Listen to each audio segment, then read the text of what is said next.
A week ago Friday, the Federal District Court ruled in the Simon case that the Sheriff's Office could no longer require a standard warrantless search condition for pretrial electronic monitoring participants. I'm here to announce that we will be filing an appeal with the Ninth Circuit Court of Appeals. Our office has worked tirelessly for many years with our justice partners and the community to reduce our jail population in the interest of criminal justice reform. As sheriff, I've had the difficult task of running a program that strikes a balance between public safety and ensuring the constitutional rights of the accused. I'm extremely disappointed by this recent ruling of the Federal District Court.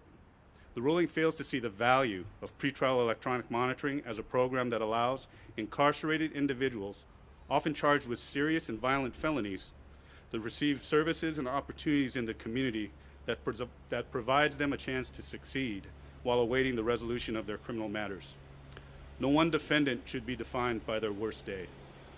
Many of our current participants are faced with serious felonies that require a level of supervision that includes the ability to follow up on behaviors that could compromise public safety.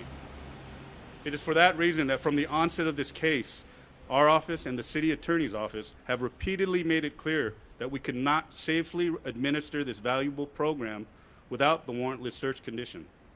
In fact, that condition allows us to preserve an accused's rights under the Fourth Amendment by providing them with legal notice that they may be subject to a search during their participation in the program.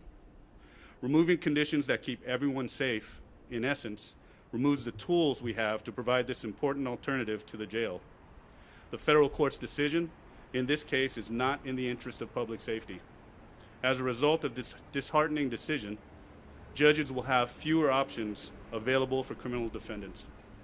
The actions of the district court place an undue burden on those defendants that would not otherwise have the means to avail themselves of safe alternatives to incarceration.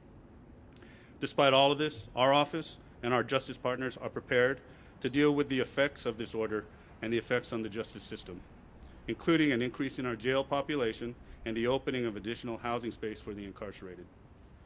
In closing, the appeal in this case represents our total commitment to this city to provide a safe alternative to incarceration so that we do not move backwards with safe avenues in criminal justice reform. I would like to now bring our mayor to the podium for some brief remarks. Madam Mayor. Thank you very much. I'd first like to thank our Sheriff Paul Miyamoto for all the great work that he and so many of our sheriff's deputies have been doing to help contribute to the safety of our city. Overall, what we have been seeing as a result of working together, crime is continuing to decline.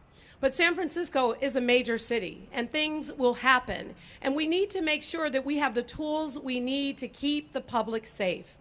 I want to appreciate not just our sheriff's department, but our police department, our district attorney, our city attorney, our federal and our state partners, because we are working hand in hand to combat what we know has been a very challenging time on so many levels. The biggest difference we have now as a result of our partnership is the fact that there is accountability. And accountability is a big part of what the Sheriff's Department does.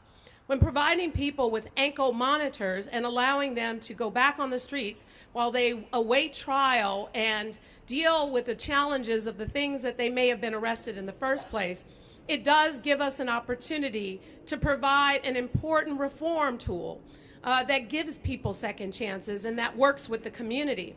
But the fact is, when our public safety officials, our sheriff's deputies or our police officers are out on the streets like places in the Tenderloin and other neighborhoods, and they encounter these individuals, they need to be able to do what they have always done. Ensure that they do not have weapons on their persons before they go through whatever process they need to go to make a decision as to whether or not someone may need to be rearrested or returned into custody, or whether or not they can go about their day. I have heard directly how this decision has impacted officers in the Tenderloin community. We have been working collaboratively on a lot of addressing the open-air drug dealing and stuff that's been plaguing that neighborhood. And the fact is, if we don't have this tool, we can't do our job safely and efficiently. This is a problem. and it threatens the fabric of everything we need to do in San Francisco to continue to move us in the right direction to ensure that this city is a safe place for everyone and that we continue to support the important reforms we need in our criminal justice system.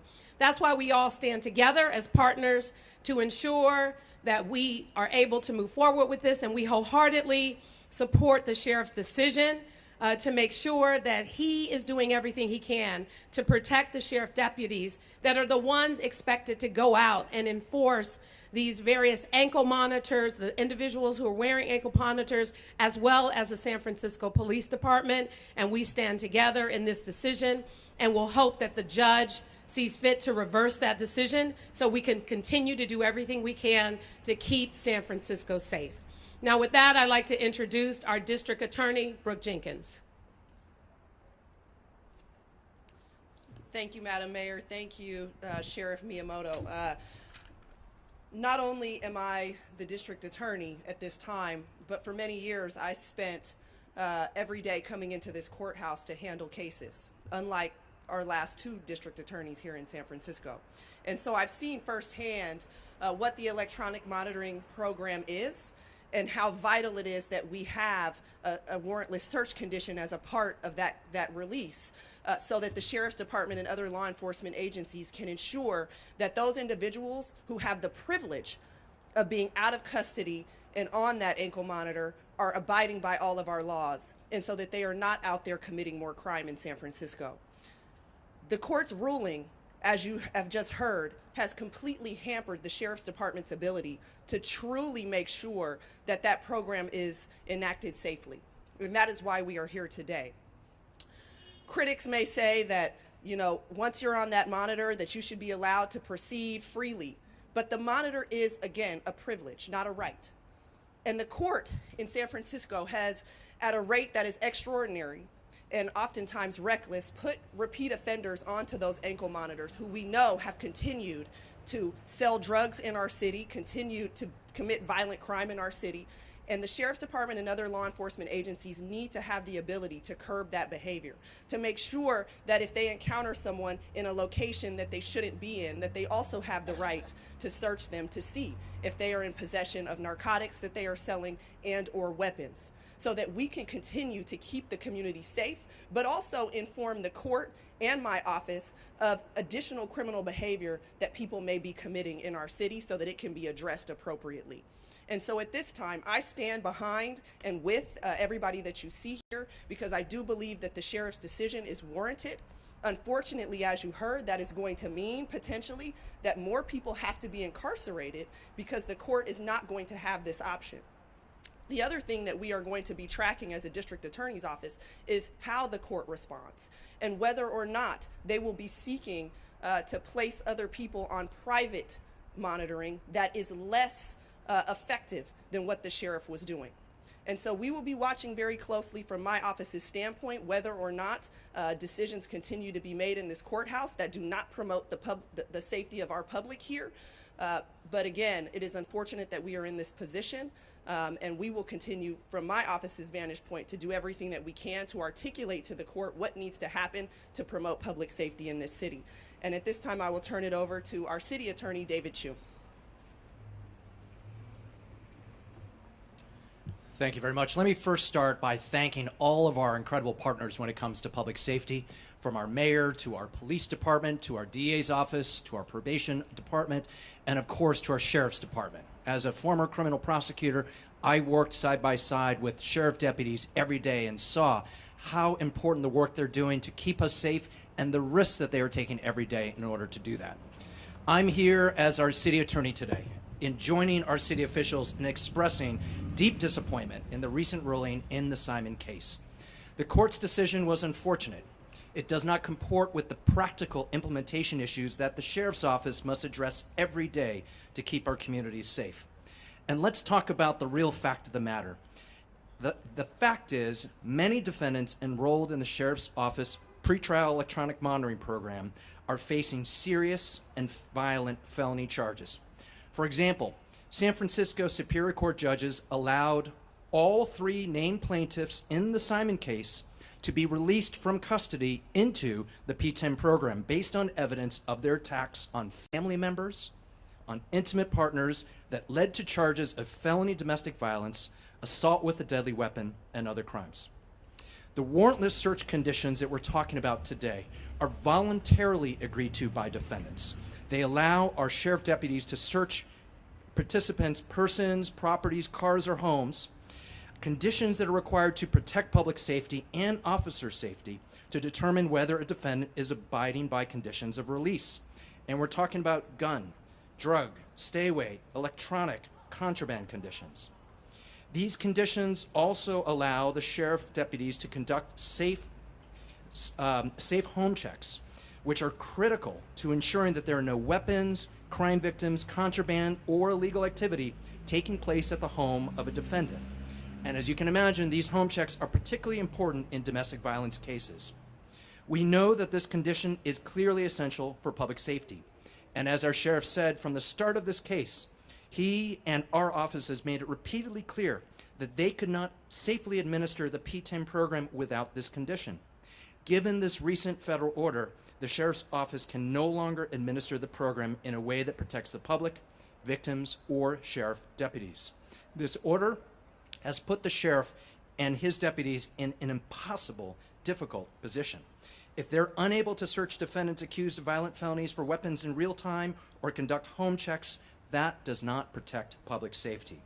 As a result, my office, on behalf of our sheriff and our city, will be filing an appeal from the judge's September 26 order, which we believe limits the options of our state judges, limits opportunities for defendants to spend time in our community, increases our jail population, and ultimately will not keep us safer.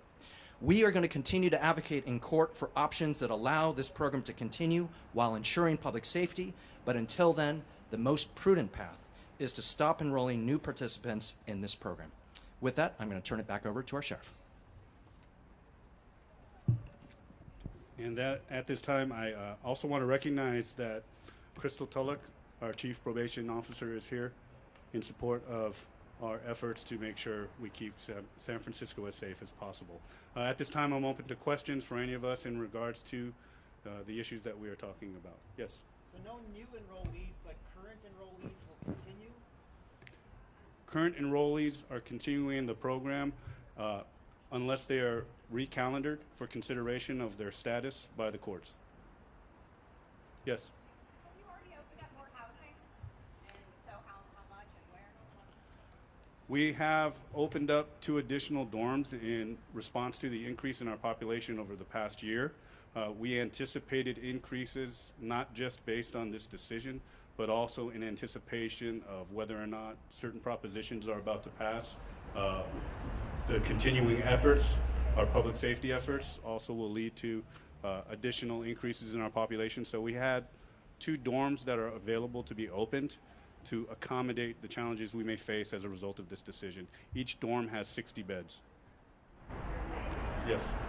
You say that it's a matter of public safety to have these warrantless search conditions for defendants who are dealing with violent offenders, but a spokesperson with the sheriff's office told KPD that only about half of the defendants in the program have actually been accused of violent crimes. So in that case, wouldn't a judge's delineation between whether or not a defendant needs that warrantless search condition be sufficient?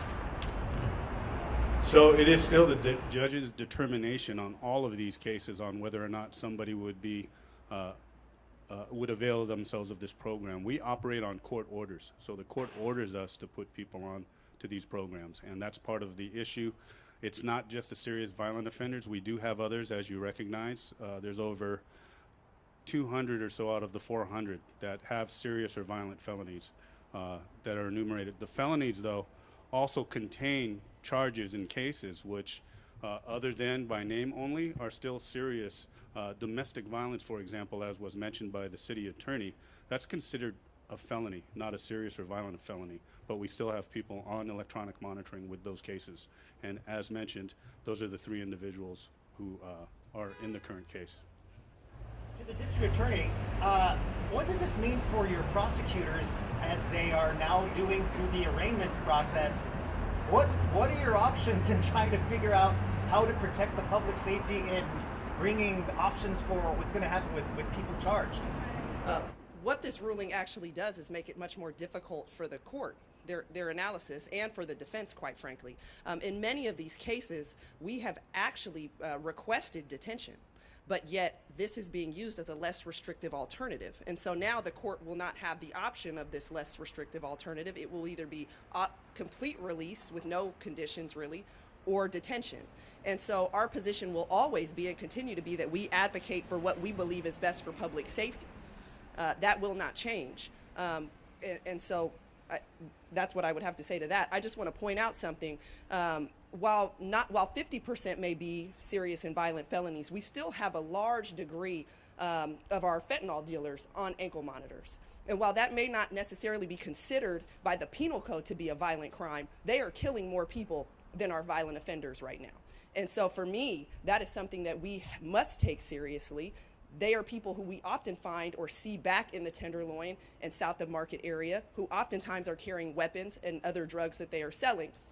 And these sheriff's deputies and the police still need to be able to ensure that they are in compliance and that they are not committing more harm in San Francisco. So you can't just look at the nature of the charge. You have to actually look at the conduct and what harm it's having on our communities.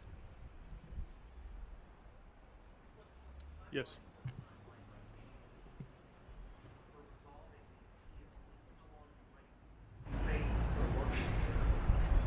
City Attorney. Sure. So I believe the question was what the timeline would be for the process itself. So there has already been discussion at the Ninth Circuit. It's been argued on September the 10th. We are awaiting a ruling from the Ninth Circuit on this. We'll see what that court decides. So it was already argued. Yes. All right. Is San Francisco unique? I mean, I've heard of other pretrial monitoring programs before in other counties. What's the deal with San Francisco's? San Francisco's process under our pretrial electronic monitoring program really represents the values that San Francisco has. I can say anecdotally with other sheriff's jurisdictions and the 58 counties we have here in California, we do have a unique program. The individuals that were on the program prior to the judge's decision were individuals that in other counties would otherwise be incarcerated or not out on ankle monitor. I think one thing that's really important about this, because you hear about us asking for a warrantless search condition, is to emphasize these defendants had agreed to this condition. This was the condition for them to be released into the community, and so somehow that we're violating their constitutional rights when they fully consent to this in a courtroom is just not a principle that we agree with counsel. Thank you for that. Yes.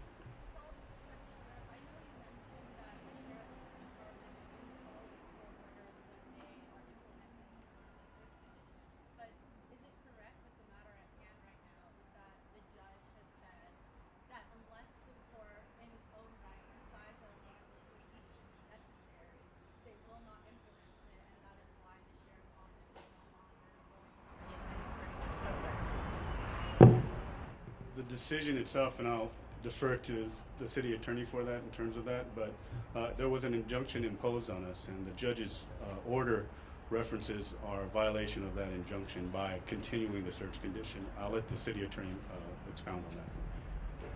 I'm sorry, could you repeat your question again? It was just very difficult to hear you. Thanks. Essentially, I said, like, during the sheriff's previous answer, he mentioned that the court orders are what the sheriff's department is following when they issue and, like, administer these warrantless search conditions.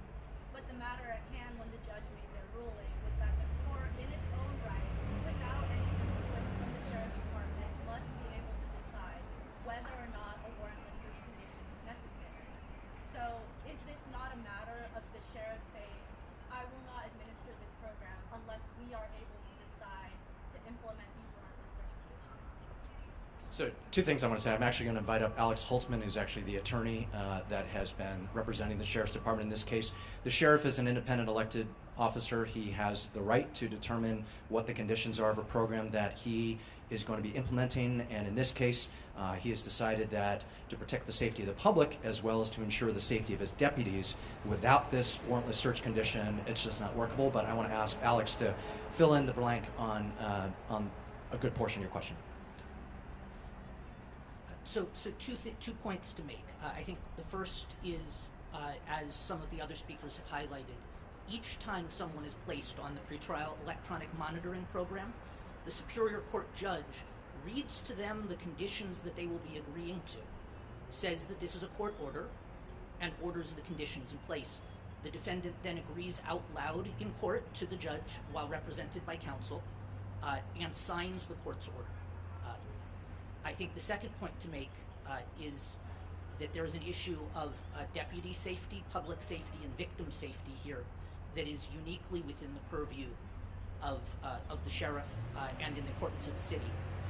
In one of the cases that was highlighted in the district court record, someone who was on the pretrial electronic monitoring program had guns and ammunition in his backpack.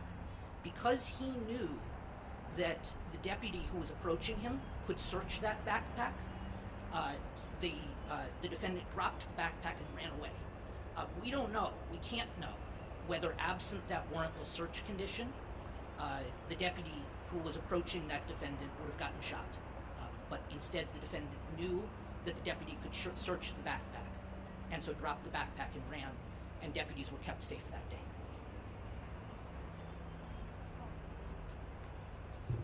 If there are no further questions, I thank everybody for being here today. I thank our criminal justice partners for being a part of this, and we'll continue to do the work to keep our city and our community safe. Thank you.